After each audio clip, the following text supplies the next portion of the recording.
Thank you, Chair. Excellencies, greetings to all on the holy month of Ramadan.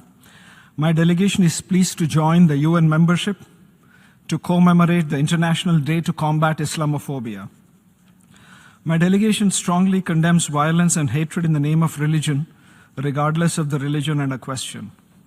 As a nation where followers of virtually every major world religion coexist peacefully, and a nation that has given birth to 4 major world religions, namely Hinduism, Buddhism, Jainism, and Sikhism, India, more than any other country, is acutely aware of the need for a world free from religious discrimination.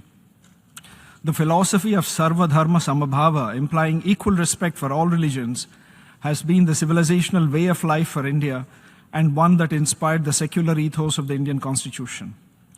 Chair, history bears repeated witness to how the politicization of religion does not solve and resolve grievances.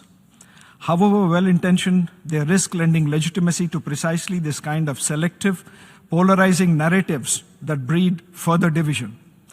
The United Nations was conceived as an institution that transcends religion, culture, and politics. Its credibility rests on universality and impartiality.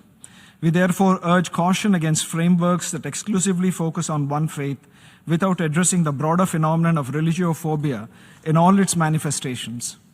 This is why the 1981 Declaration on the Elimination of All Forms of Intolerance and of Discrimination based on Religion or Belief remains, in our view, a very balanced and enduring instrument that enshrines the rights of all religious followers without privileging any. The United Nations' greatest contribution to peace and human dignity lies in its efforts to maintain international peace and security, bringing everlasting peace in conflict situation, its development work and humanitarian action, and its promotion of universal human rights, work that is conducted without regard to the faith of those it serves. Global public goods, like sunshine, should be available to one and all, irrespective of affiliations.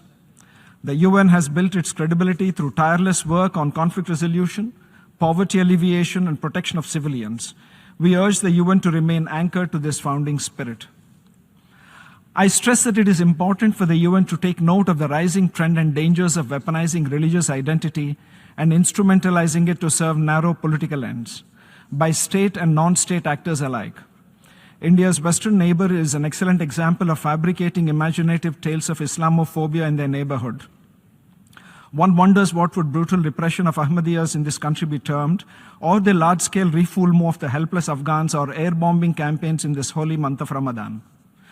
India is home to more than 200 million Muslims, one of the largest Muslim populations in the world. The Organization of Islamic Cooperation, which our western neighbor has systematically attempted to weaponize against India, has repeatedly made false and baseless allegations against my country. Muslims in India, including those in Jammu and Kashmir, elect their own representatives to speak for them.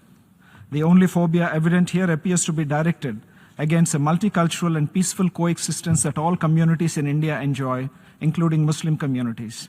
Such narratives run counter to India's fundamental ethos and reflect instead the sectarianism and the terrorist mentality that this country has perpetuated since its inception. That is the real issue at hand. As we observe the International Day to Combat Islamophobia, India reaffirms its commitment to a world free from religious hatred and violence in all its forms. We urge the UN to channel its time and limited resources towards building inclusive societies grounded in equality, dignity, and the rule of law for every individual of every faith.